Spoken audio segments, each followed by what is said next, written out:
You ready to start? Yeah. Okay. Good morning. This is the Board of County Commissioners of Rio Blanco County. This is our work session on July 22nd, 2025. We are located at the Rio Blanco County Annex Building, 17497 Highway 64 in Rangeley. Work sessions are intended to provide opportunities for the commissioners to study difficult issues, gather and analyze information, clarify problems, or give staff direction. No official decisions will be made. Work sessions are on a floating docket. The schedule is provided for informational purposes only. The board may alter the schedule, take breaks during the meeting, or continue an item for a future work session date. So first, we will, on the agenda, is start with Meredith Burcham with CTSI doing a presentation regarding insurance. Good morning, Meredith. Good morning. Can you hear me? Can everyone hear me? Yes. Great. Thanks. Well, first of all, thank you for allowing me to have the time to come and present to you all. For those of you, I guess I haven't maybe met personally, I'm Meredith Burcham, the CTSI Executive Director. I've been here for about 23 years. So I've enjoyed working with the counties and helping them find the coverage they need to do their day-to-day operations. So really just kind of a, I guess, courtesy visit, courtesy call. I know, thanks for having the opportunity to do it virtually, but really just to kind of update you a little bit on CTSI, make sure that you're familiar with, the services that we provide, in addition to kind of what's going on with the pools and what happened, this year, and kind of what we're looking forward to for 2026. So first of all, actually Rio Blanco County has been a member of CWCP and CAP since the inception. So you're one of the original members, the commissioners at the time in 85 and 86.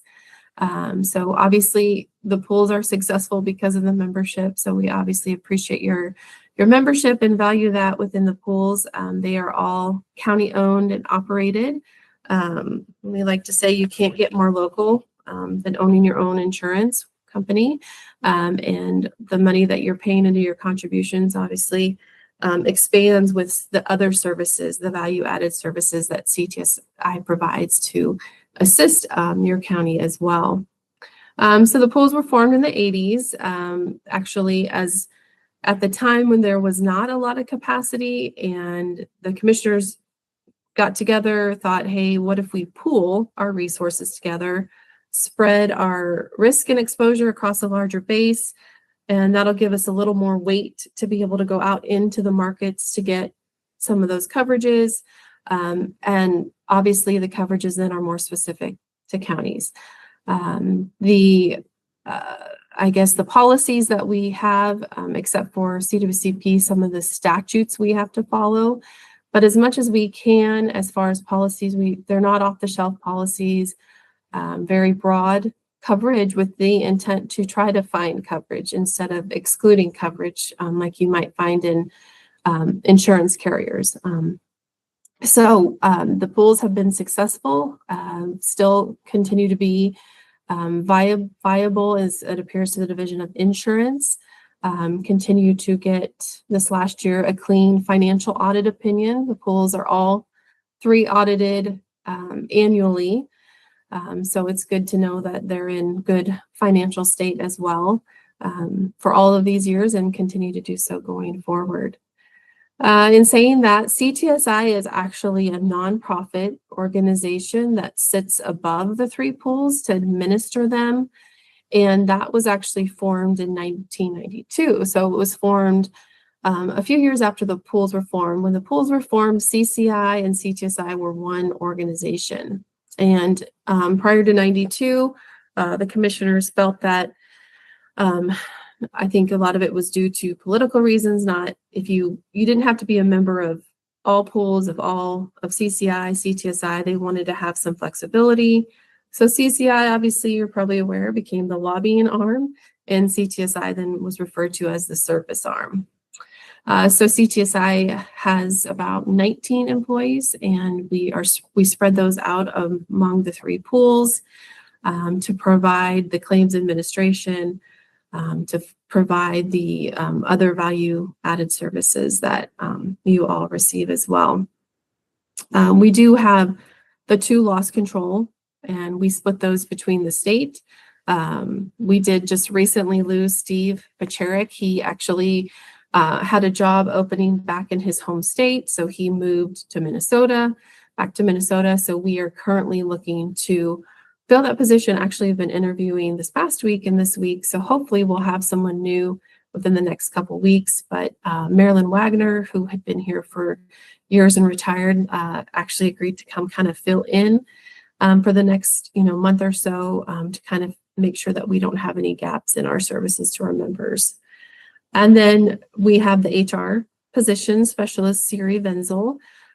So she actually came on a few years ago, and that's been, I know, really well received by the members. And she's been busy this year doing a lot of drug and alcohol training, doing the harassment training, leadership training, helping review policies, anything like that. And then in addition to that, we also have added the pre-loss legal consult. So it's 30 minutes of consult with an actual attorney, which is the CTSI attorney. So We can't obviously give legal advice, but we know a lot of times the questions that we get, the counties have county attorneys, but they may want, a second opinion to run it by another attorney. And so we felt like, this would be a really good resource. Also helps offset obviously some potential claims that could come, especially that we had seen in some employment termination type of claims that come up. And this maybe just helps follow a process better to make sure that, you all are protected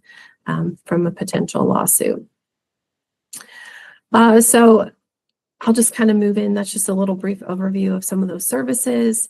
I'll probably circle back on a few of those at the end, but then just want to kind of dive into a little bit about the pools and kind of what we see there. So CWCP is the workers' compensation, county's workers' compensation pool.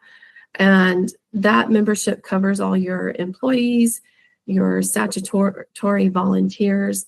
Also included in that is obviously a lot of counties have search and rescue. We include that too. And then appointed board members who are utilized by the county. County workers' compensation coverage is actually statutory. So a lot of the coverage that we have to provide is obviously based off of statutes. There are still differences, I would say, within obviously how the pool operates versus what you might see in another carrier. The pool, as I mentioned, was designed for counties. And so when we were forming, we had created a contribution formula. And within that formula, we have to collect the payroll, and then we have to look at a certain extent of losses. And we look at 3 years of each of those for each county, and then we get a factor, we look at the factor table, and then we also compare that to the total pool to determine kind of what that contribution might be for the upcoming year. In addition to that, one of the things was requested, obviously you're all familiar with the fact that you have your budgets and you want to know what you have to budget for the upcoming year and not have any surprises and have more stability. So the formula was created using actually 2-year-old payroll data instead of your most current year, which wouldn't be complete. And so we're able to utilize that data so that we can give you for the upcoming year what that would look like. A lot of the carriers within the industry will use your current payroll data, but then we'll come back within 18 months later and what you might say true up that amount, and then you'll get billed for that additional cost. The pools do not operate that way simply because that's not how the counties wanted us to operate. So that's a big difference there too.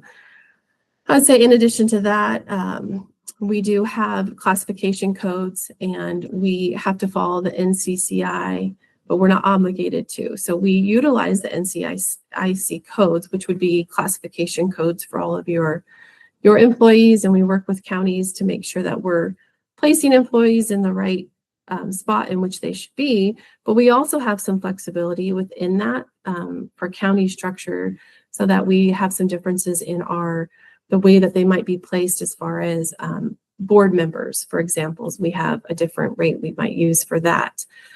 So we can also look at those rates and adjust a little bit more if we feel that is necessary as well.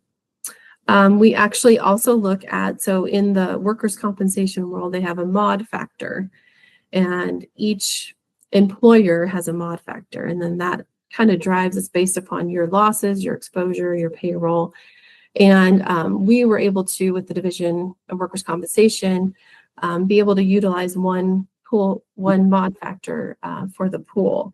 And it's actually been very beneficial in the favor of the members.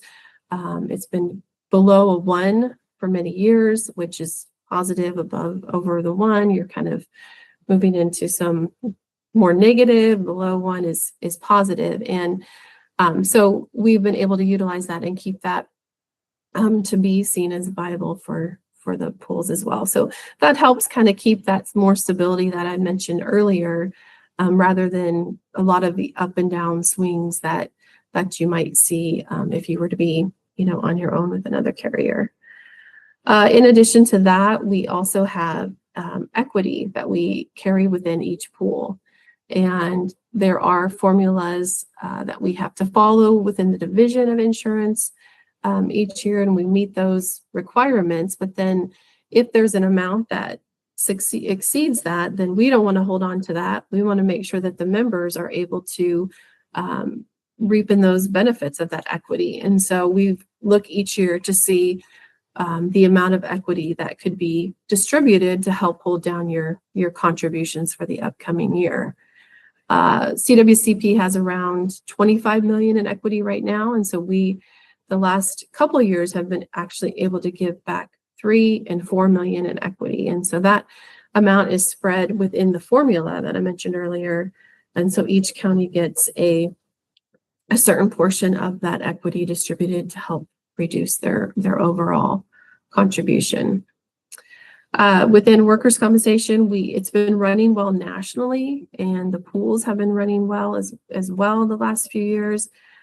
We had actually an overall 2% increase this last year in many counties. I believe Rio Blanco was able to actually decrease your contributions in the last couple of years in that pool. And looking forward to 2026, it's looking positive as well. That we will propose to release some more equity. We have a pool retention, so the pool pays up to $875,000, and then we purchase excess above that. And there are no county deductibles, though. This would just be at the pool level. So that's what we would call our loss fund, the amount of money collected to help pay claims within that layer. And so again, could be different too from carriers. Sometimes there could be an additional deductible that you might have with each claim, and we don't have that within the pool. We are looking at what that would cost. Every year we look at different ways that we can hold costs down for our members. And so one thing we're looking at is, what would it look like to raise that within the pool to 1 million and be able to offset that? Is it cheaper, overhead for that excess and less amount in claims we're paying? And so if not, we won't make that move. We've thankfully not been pushed into a high pension. So if it's not cost effective for the members, we will definitely keep it where it's at. But we'll continue to look at that as well. And then the other side, I would say, to workers' compensation is really a lot of the loss control services, a lot of the classes that are within CWCP for pool members. You have access to those: ergonomics, body mechanics, slips, trips, and falls. We also do the MSHA training as well. We do flagging, certification. So we do have a lot that also comes alongside of that. Return to work programs we can assist with. We know that every county is different in what they can accommodate as far as different positions that employees might be able to do. And so we are sensitive to that and really want to make sure that we are paying attention to what your county's needs are, what your county can and cannot do as well.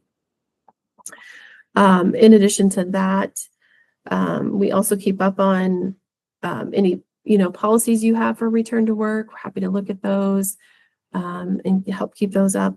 And then also policy contract reviews as well. We try to work with those too, and accident investigations also. We do have an in-house, the claims adjudication happens in-house.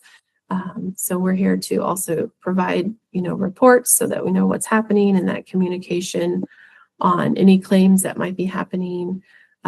As you all know, workers' compensation claims can sometimes go on for years. It's just the nature of them. We obviously, if there is a chance to do a full and final settlement, a big analysis will go into that.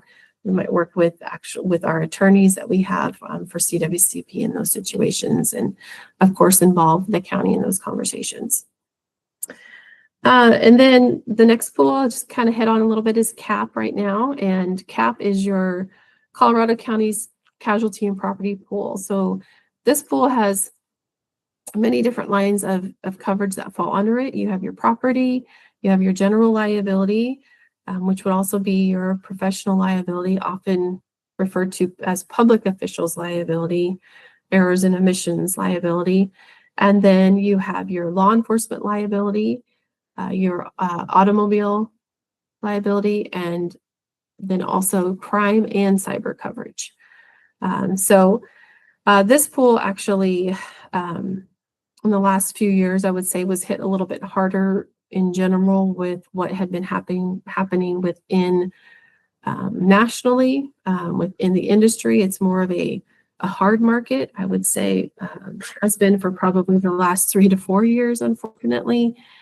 And we've had to take higher increases due to having that limited capacity, which when it's limited capacity, obviously the costs are going to be higher for law enforcement. So a lot of what triggered that was around 2021. There was a cultural shift, nationally that happened with law enforcement. Also within the state of Colorado, there was some legislation that was passed. SB 217 was viewed as kind of more of a negative with a lot of the excess carriers.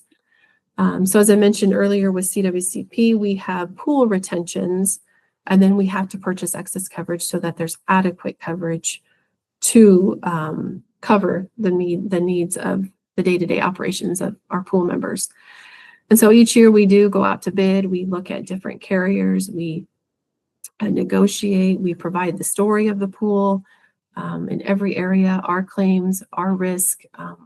We're not front range counties. We have a great actually blend of risk because we have counties in all areas as far as the Eastern Plains, the Western Slope.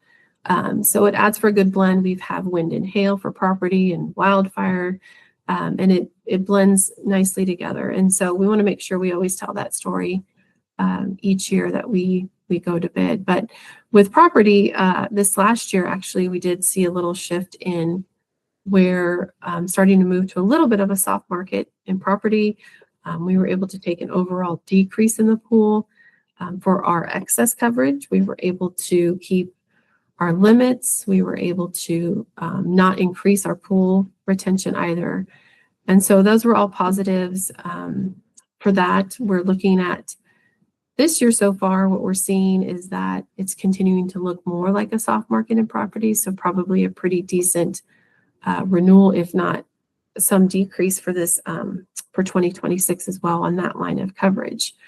As far as the pool losses have been running very well with property, knock on wood, even with wildfire season and wind and hail, we have not had too many major losses. We've had some interesting, unique fire situations this last year for some claims, and so we're definitely honing in on some of that as far as those losses, where we need to train, or is there anything we need to do to help mitigate those, or were they just one-off type of claim situations that happened? So in addition to that, then you have your liability, which has been running well.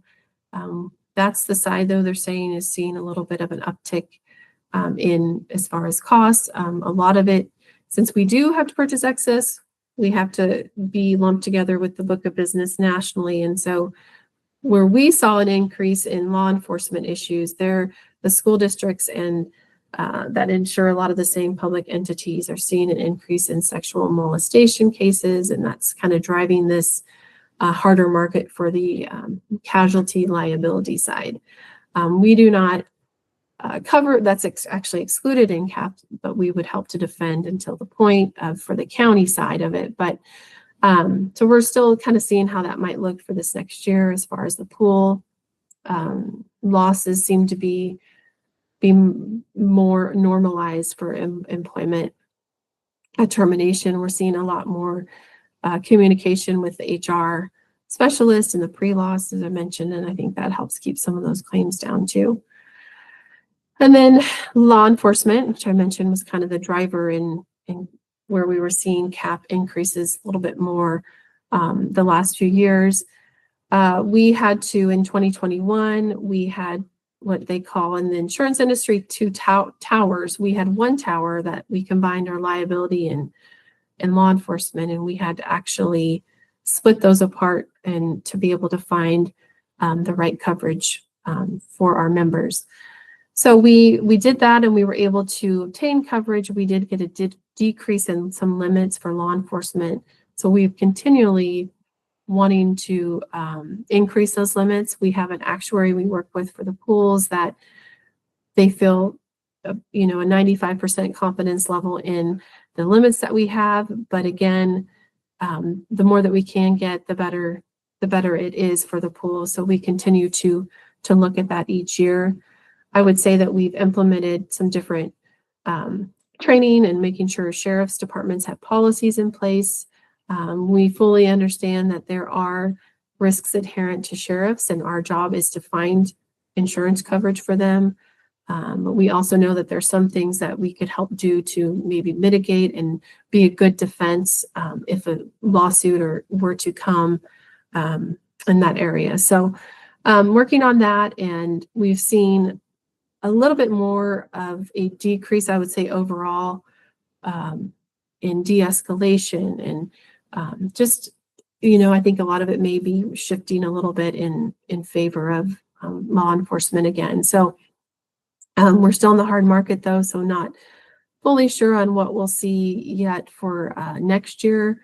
But I know 23 and 24 were the years that the pool losses were hit the most with some high claims, and we're starting to see that normalize a little bit more in 25, 26. But we will continue to look at the loss analysis just to see, and I know that that's provided every year to our boards of county commissioners and staff, and then try to do any training we can to assist in that. The counties have been really responsive and always have been, but this last year we've been doing a lot of defensive driving, which is interesting because that is one of our most frequently is auto. We have backing up, backing in. And so it's actually helping keep some of those claims frequencies down by doing these defensive driving classes, or helping counties implement a fleet policy and backing only policy too. So some really good positives as well going on in the counties also.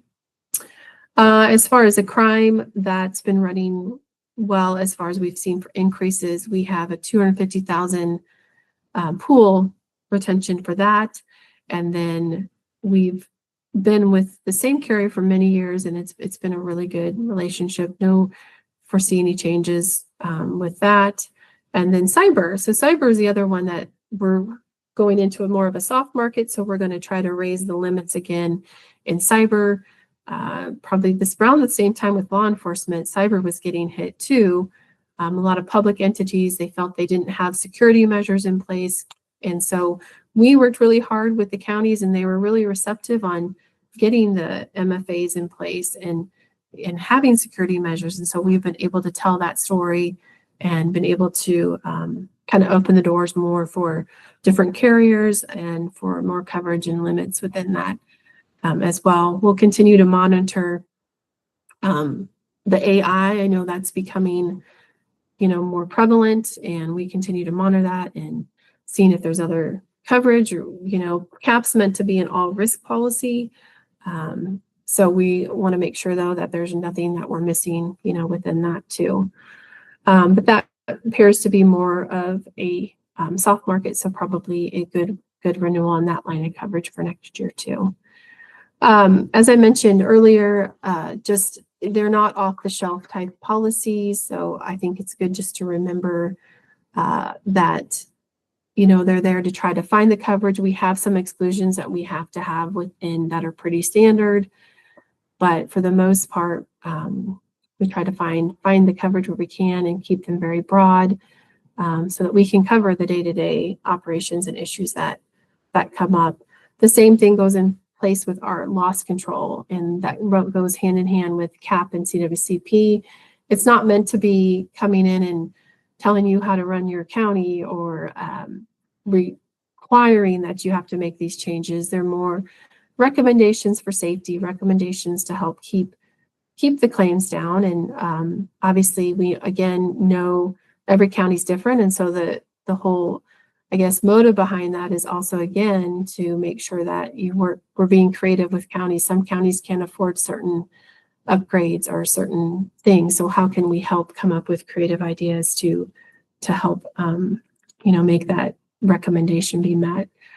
And we're always happy to, obviously, do any training that you would like. We try to, again, give ideas based off of where we're seeing the losses, of course, at first, but happy to do whatever is necessary. And then with CAP, since we have had a little bit of higher increases, and the equity in that pool is around year to date, gets back up about 12 or 13 million. So there's not quite as much. It's more of that's kind of held flatline due to the fact that we've had higher increases. And so we do look at giving back equity, and in that pool, we actually give back interest income. And so this last year, with combined with the equity and interest income, we gave back 1.4. Again, spread that out. We were able to, I know, take some overall decreases within that pool. And so hopefully we're continuing on that type of trajectory instead of the overall high increases. But definitely not alone in that, as far as the entire industry in Colorado. It's a struggle with law enforcement, and has been in the last few years. Property too was, as I mentioned, a harder cycle. So kind of weathering the storm, and that's kind of what we say to our members. If you can weather the storm and weather through it, it will, cycle back out as well.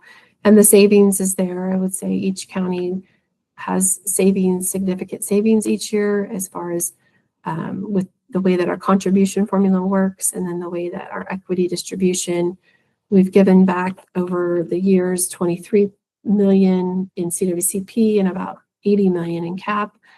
And then each county, specifically has definitely reaped those benefits as well. So that's just kind of, I guess, in a little nutshell of kind of what we're seeing and where we're at in the pools. One more thing, we are looking at drone coverage. I know one of the things we look at in the pools is the homogeneous risk, meaning, okay, is every county, the majority of counties have this. And with drones, of course, originally there was not all counties utilizing drones, but now we did a survey and the majority are utilizing them. So we're looking at having that coverage then wrapped into our CAP coverage for our counties. So we'll definitely have more information on that as we get closer to renewal as well.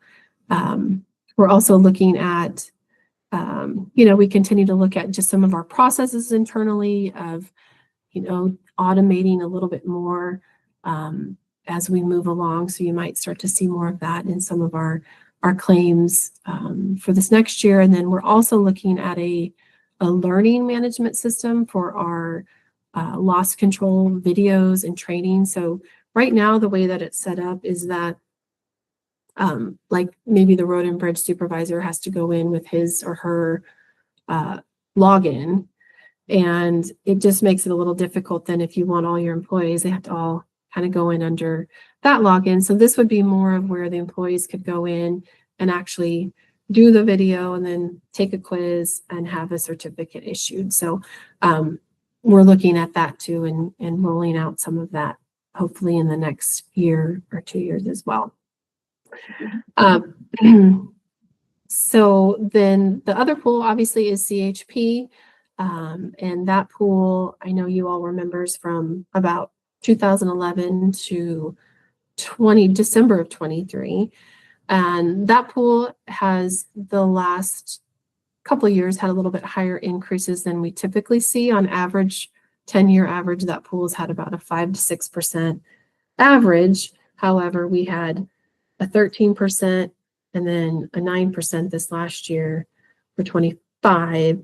And the way that that's set up too is different. There's a formula. It's not exactly the same as CAP and CWCP, but it is a 10 banded rate formula that looks at 2 years of losses and the average of that. And so you could have taken a little bit more than the 13, a little less, stayed the same. But what we saw in that pool was that it was the perfect storm of a double in utilization within the pool. mixed with medical cost increase, inflation, more higher claimants at the time. And so we have started to see that one, as we typically do in the cycles, kind of come down as far as stop loss participants. We're seeing the utilization stabilize. We're actually bidding out our stop loss this year, making sure that we're getting the best, lowest rates to keep the overhead down in that pool as well. And just looking at some different areas of the online enrollment, looking at some other programs that we could add for employees that are free of charge through our ASO agreement with Anthem. So just looking at some different ways and seeing what we can do to, based on member feedback. We're also looking at dental vision enhancements to those plans for this next year too, as well. So I know we received your quote and we're working on that. And hopefully we'll have something. I do know that, just to be completely transparent, it does look like there are some catastrophic type claims. So we're going to have to just maybe dig into some of those a little bit within the bylaws of CHP. If there is a member that has an adverse risk, then they do get a decline to quote. So if it doesn't fit into one of these categories of rate bands that we have established.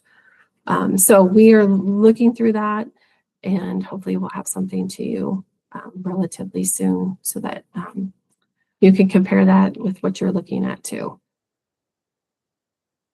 So that was kind of it in a nutshell. Obviously, are there any questions for me? I'm happy to address any questions you might have or any feedback.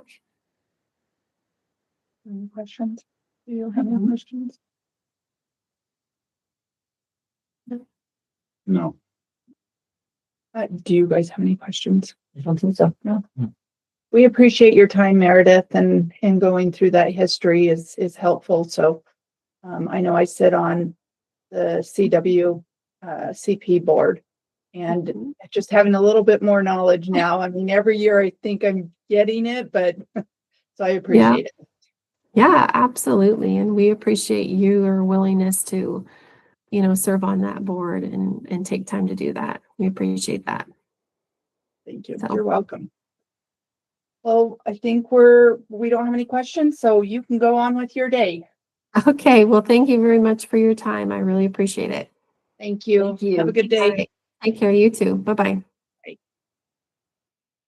Okay, next on the agenda is we're going to be discussing and giving direction on utilization of CCITF, CDGF, and use tax funds. Did you want to take that away or have Lisa? I'll let Lisa take it away. She did a nice little presentation, so I'll let. It's all you, Lisa. Okay, can you guys hear me? Yes, we can. Okay, I'm going to see if I can share my screen.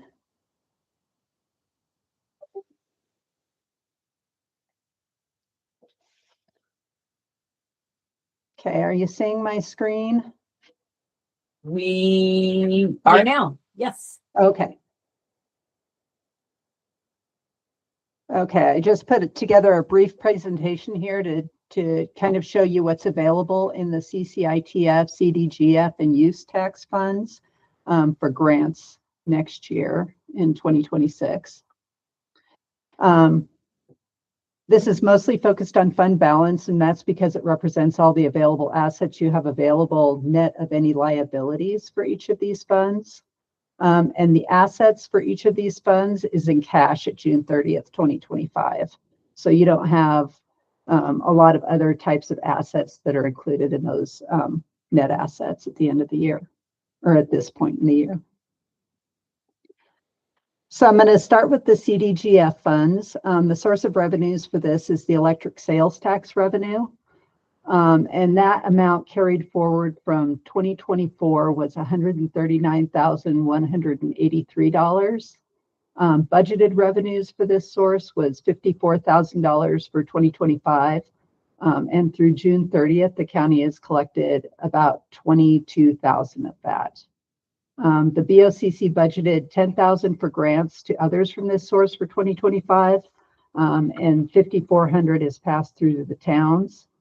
If all budgeted revenues are collected and all the expenditures are made, the county will have 177,783 at the end of 2025. That'll be carried forward to 2026. If no more revenue is collected and all the expenditures are made, the county would have about 148,828 available for grants to others in 2026. So that 158 or 158,000 there. I'm sorry. Let me see if I can go back. So that 158, I calculated that without you spending that money on community service projects that you have budgeted. So you budgeted that 10,000. And when I looked at actual, this is what's actually been spent so far this year. So far you haven't spent that 10,000. And if everything stopped right now, you'd have 158,828.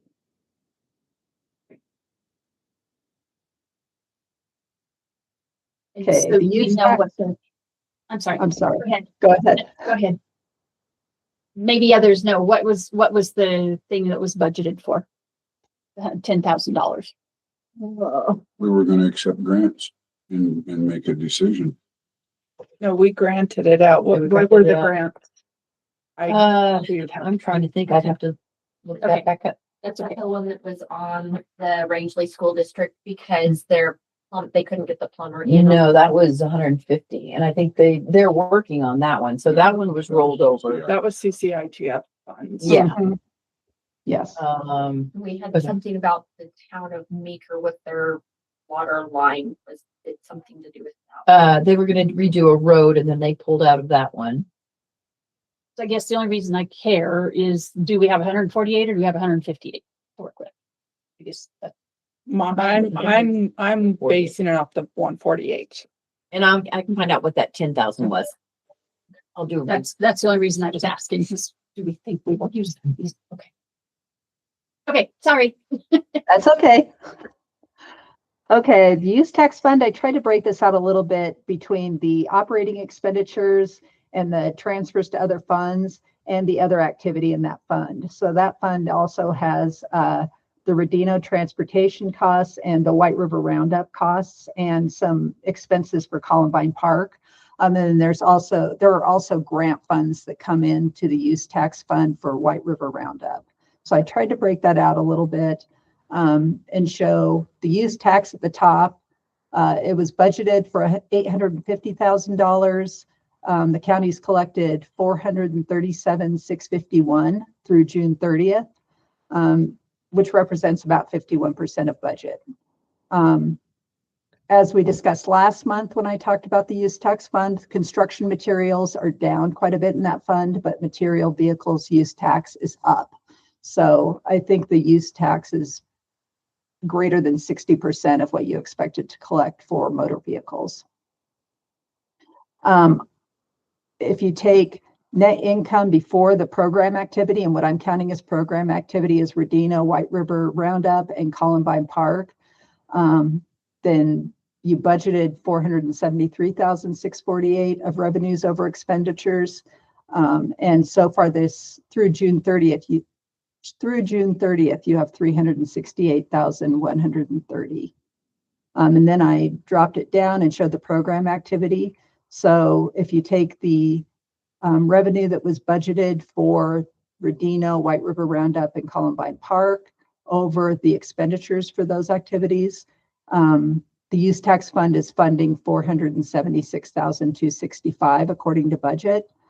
So far through June 30th this year, the county has funded $280,760.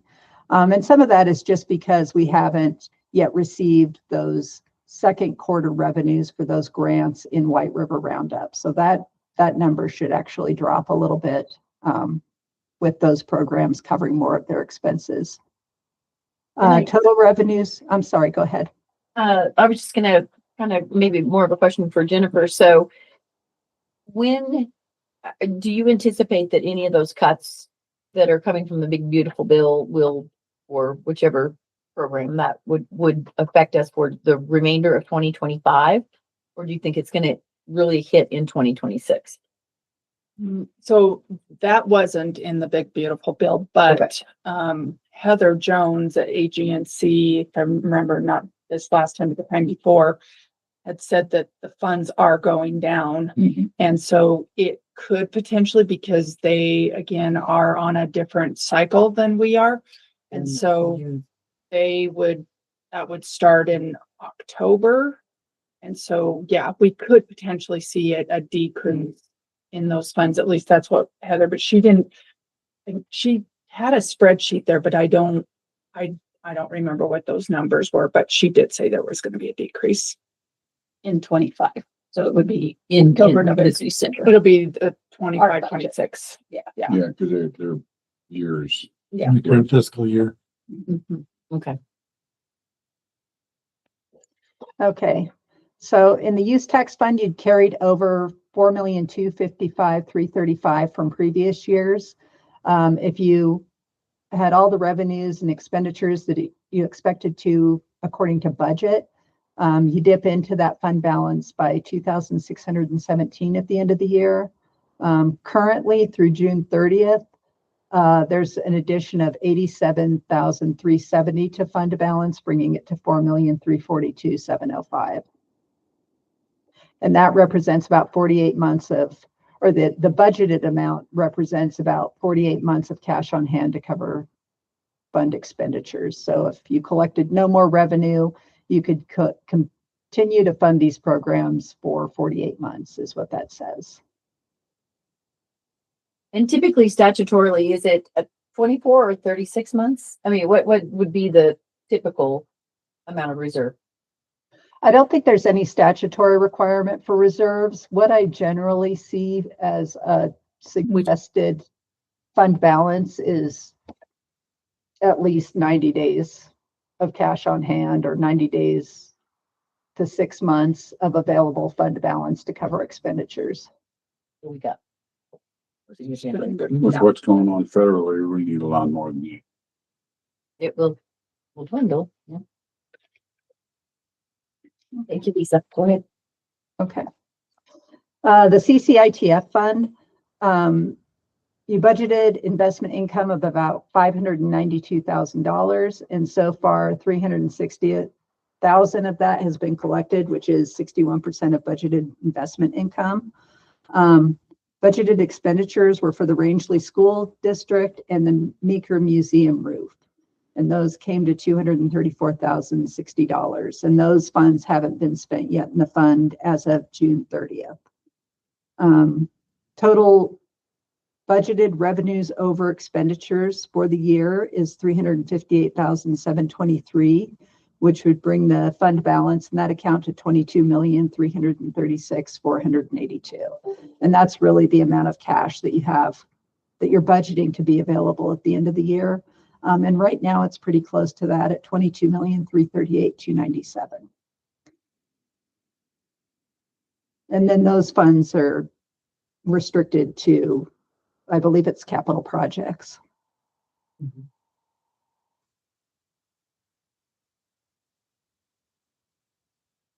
So do you guys have questions on any of this? My only thought on that, and I know we were going to try and do, at least the theory was last year, that we tried to alternate the grants for internal and external, external. I'm just very concerned about, like Doug said, the amount of funds that we're going to have. Is this a year that you grant out, or do you wait and see where we fall out at the end of the year? I know they're going to be hurting as much as possibly we are, but again, what are your thoughts? And with the CCITF, didn't we use some of these dollars for the airport, the Meeker Airport water line? Those are the LTCF and the ARPA funds are being used, I believe, for some of that. Because I know we had that discussion. I just didn't remember which. I think what ones. happened is we had that discussion and then we decided to spend down those funds LATCF. versus leaving those in the bank and then retaining the CCITF. Because we could have lost some of that. Yeah, we're worried about clawback.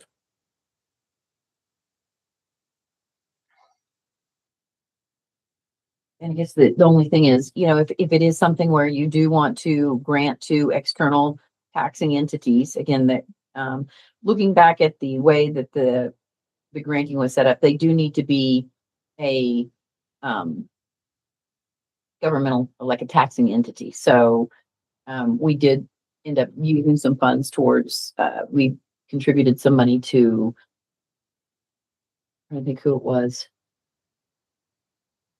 The Mustang makeover, and I don't know where, I think we might have pulled that from CDGF, and actually we should not have, we should have just pulled that from your contingency. So both CDGF and CCITF have pretty tighter requirements on it, so.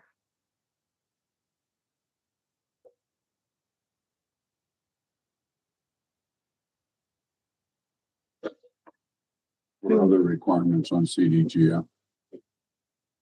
I can pull that up. Okay, I did send an email on that.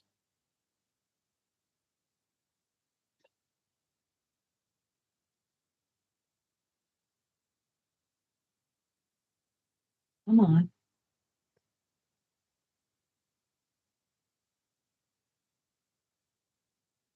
And it's the CCTIF that we keep the 2 million in for sure, 20 million 29. in for sure. Yeah. CITF.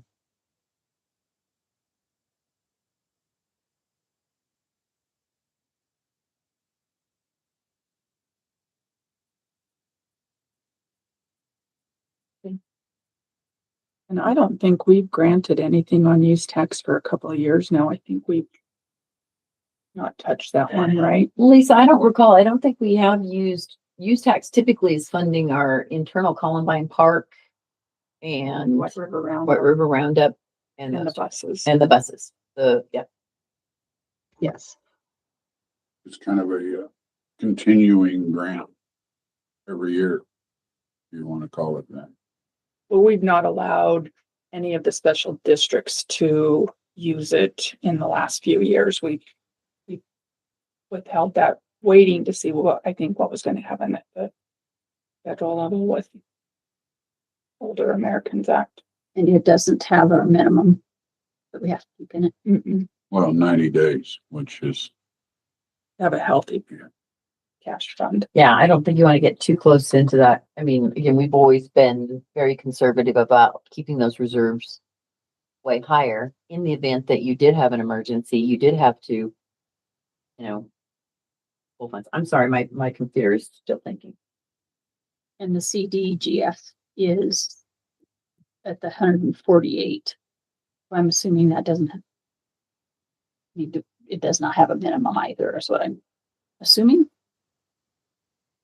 I don't think Sometimes so. you spend it down some. Lisa, would you go back to that CDGF slide? Yeah, let me see if I can.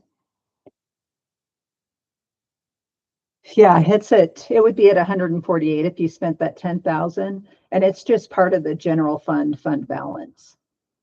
So there's no way to, Oh, so that's okay. Forgot what the name of it was.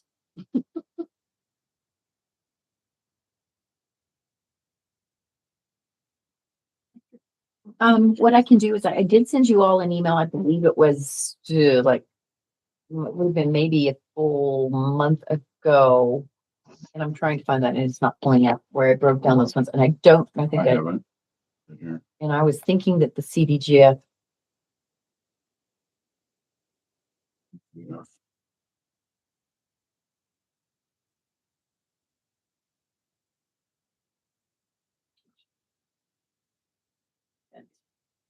It had the attachments on them.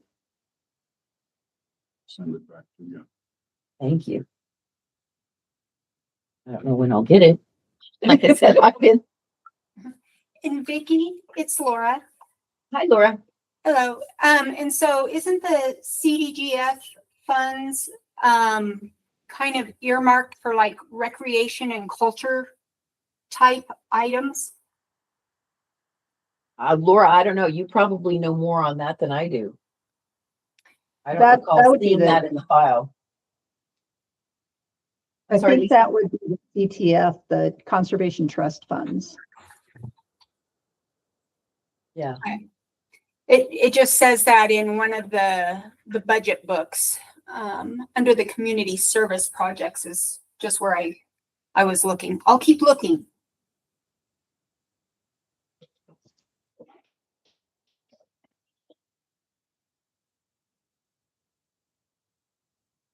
But I can certainly nail that down. Oh, yes. Yeah, I was just gonna look at that too. Um,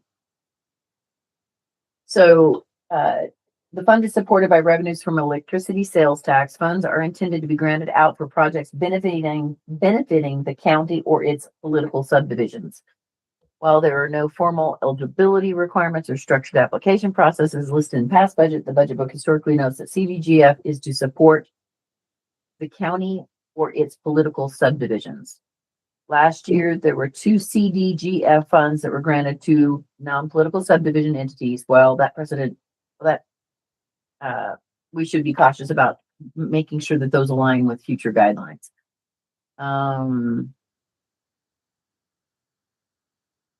One of the other things that previous commissioners have done is for any of the grants that we could issue out, they had set aside like a no spending, kind of like a grant freeze. But if an entity had an emergency, like a roof failure, sewer line, I'm trying to think that one of them, this was several years ago when the Rangeley Library had a big water, I think the water line collapsed or the sewer line may have collapsed. And that would have been on them because it was from, on their part of the property. And that cost, I want to say $100,000 or something like that. And because there was no way they could have done that and had bathrooms, the commissioner stepped in and did decide to grant that at that time. So I don't know if that might be an option if you would want to do that, or if you just want to open it up for grants. You can get the applications and then say yes or no, but we'll have to set aside the amount of funds that you want to potentially grant out.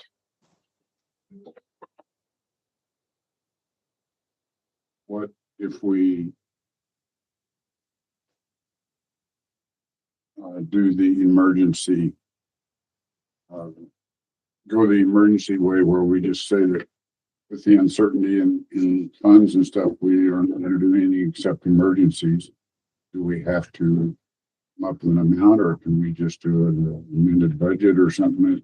You would need to set, Lisa, correct me if I'm wrong, but you need to set an amount that you will say we're going to allot X amount of these funds for these emergencies. Now, and again, if there was some reason that exceeded it and you still wanted to fund it, that's a whole nother Lisa bailiwick of, if there had to be a budget amendment, if there was no contingency available and those kinds of things, but.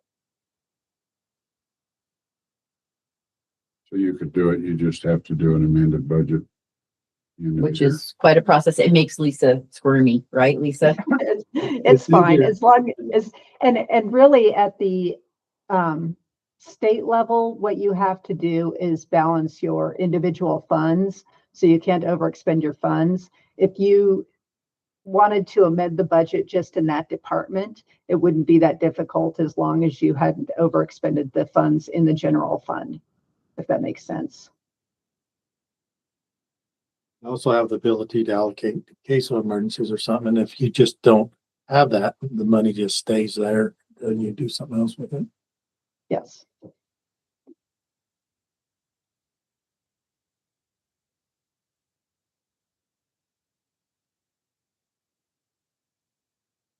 I guess where I'm at with the uncertainty, knowing that here in the next couple of years, HR1 is going to impact us with our social programs. And that's reality for us.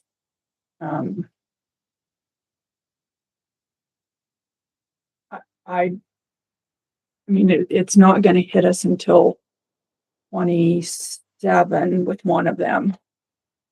But I think we need to start planning for that now. Lisa, this is a question for you. So like with CCITF, those funds are restricted for capital improvement projects. I guess these funds are separated in that they are a different pot of funds. We couldn't use them for operations. We couldn't use them for DHS. Is there any way to ever move those funds? Or, I mean, how does that work as from a from a commissioner standpoint? How would they do something like that if that came up? We have no money left in the bank and we got to make something happen. How does that work? I'm not sure on CCITF funds, if they are externally, if there was an external restriction on those at the time that you got them, then you have to use them for capital and can't use them for anything else. If it's a restriction that the county has imposed on itself, then you could change how those monies are used through an ordinance or resolution by the Board of County Commissioners, I would think, but I'll have to defer to Dawn on that too. And the CCITF are restricted by state statute. They were developed by the funds that were created when the oil shale and that went out. And so they were used to do that. The other counties pretty much spend them. We're the only county that I'm aware of that set them aside and just used for the most part. I mean, I know they dipped into principal at times, but for the most part, just used the interest on it. That's why we still have $22 million left in that. But it's limited to capital projects for both the county, and then we can grant it to other political subdivisions for capital projects. So that one has the strongest restriction that we have. We can't change that. The use tax one we can. That's we voluntarily decided to use use tax for the purposes in that, and that one you can just by resolution or ordinance make that change. And then what other ones do we have? CDGF. Oh yeah, and the CDGF is also, that's another one that is set aside by previous boards for the purposes they're in. So you guys can make changes in that one as well. Well, it's just a matter of, to answer your question, it's just a matter of accounting, because if you wanted some funds in your general fund, you just wouldn't spend what you were going to do for capital, and you would pull that down for capital and use what you were going to use for capital. So it's just accounting. And yeah, as long as you can balance that Right. out. As long as it balances out. Right. Now, something to keep in mind, and this came up with previous boards, Jeff Eskelson actually had looked into this quite in depth. Hypothetically, let's say there's a major incident, flood, fire, earthquake, whatever that may be. And that affected necessarily county assets. So I'm not talking about within the towns, but within the county, there's a major structure thing that happens. FEMA would possibly require us to spend down that principal of that CCITF before they would come in and grant us funds to fix whatever that widget may be. Now, that is a worst case scenario, but he was doing that as a point of saying, do you spend down those funds? Because then you qualify for FEMA. And of course, the boards have always in the past said, we'll take the chance that there's not going to be something. We're going to keep that and let that continue to accumulate interest, because we are the only county that I'm aware of that still has those funds. And the amount of projects and benefits that we've done by just utilizing the interest is huge. But again, that is something to be aware of, that if there were a situation like that, that would have to be spent down before FEMA would assist. If we still have FEMA. If we still have FEMA, that's true. Yeah, that's a good point. I say we do a freeze on it. That's where I'm at. Do you want to set aside a certain amount? I think we do. For emergencies. Okay, so with that direction, that'll give me enough direction that we can work and figure out a dollar amount to bring back to you, and that will just be included in the budget. You're not making a decision, you're just giving staff direction right now. So with CDGF really quick, and I know there's not much in that. Are we investing any portion of that at all like we do with CCITF? I believe all our funds are invested, aren't they, Lisa? They're in cash and investments in the general, that cash is just in that general fund pool. So Rana does have those broken out. I know she's not on the phone call, but I could get you, I mean, she does have those. She's got things in various different pools, and so, you And know, you and her work on those. Yeah, don't you? so we're, she's this new guy, C-slip. C-slip is coming up with their interest and stuff. So she's moving some of the CCITF and stuff money over. And they're trying to get ready to move more over because they're becoming Doing more. better than, Yeah. you know, and it's, you know, competitive between Colo Trust and some of the Yeah. others there. And there are very tight restrictions on who we can invest in. You can't go to the stock market. You can't go do these other things, but there are different pools that we can go Yeah. into. So, yeah, she's got it. Okay. Thank you, Lisa. Thank you, Thank Lisa. you. Talk to you again. Thank you very much. Thanks. Bye. And then, the last one, we, are still in play with that one, so we're not gonna have a discussion on it at this point. And if I could just for a second, sorry, back up to the, the grant, well, the funding sources and stuff. So again, policy. You know, I heard the discussion. Do we have something written down in a policy about about the funds? And what they can be used for? I know we do It's for just like- the CTI or CCIT. CTITF. Okay. So is that And in the policy folder? I mean, would it be under a financial it's folder financial. policy? Right, it was, the last I looked at it was, well, right after we did the grant to the Conservancy District regarding Wolf Creek. And so we modified that policy then. That was through the finance department. Okay. And I don't know that it's Yeah. actually been dropped And into I that don't- Google Drive folder. And I'm sure we have policies on the others. I've just never seen those. Okay. I'd just like to be sure we get those and get them in that folder. I assume under Okay, we finance can't track them policy down. would be Yeah, a I good think they're thing. all would be. And so that it's there. So if you guys don't happen to be here to remind, because I won't remember that, I can promise you. So if you're not here to have it Yeah, on I top of could your brain, follow up on that and see, Okay. make sure that finance policies get put into our policy drive.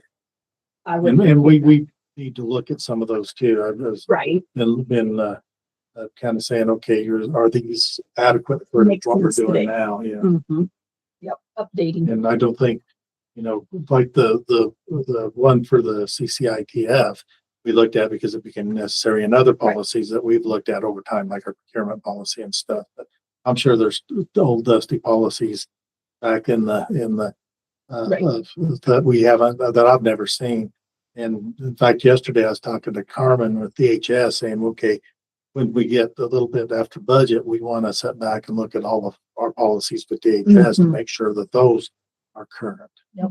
And that we Appreciate know that. where they are and that everybody who's going to be affected by certain policies know how to find them. I think that's perfect. Thank you very much. Yes, thank you. Okay. All right. Sorry. Nope, you're fine. So we are adjourned at this point. Okay.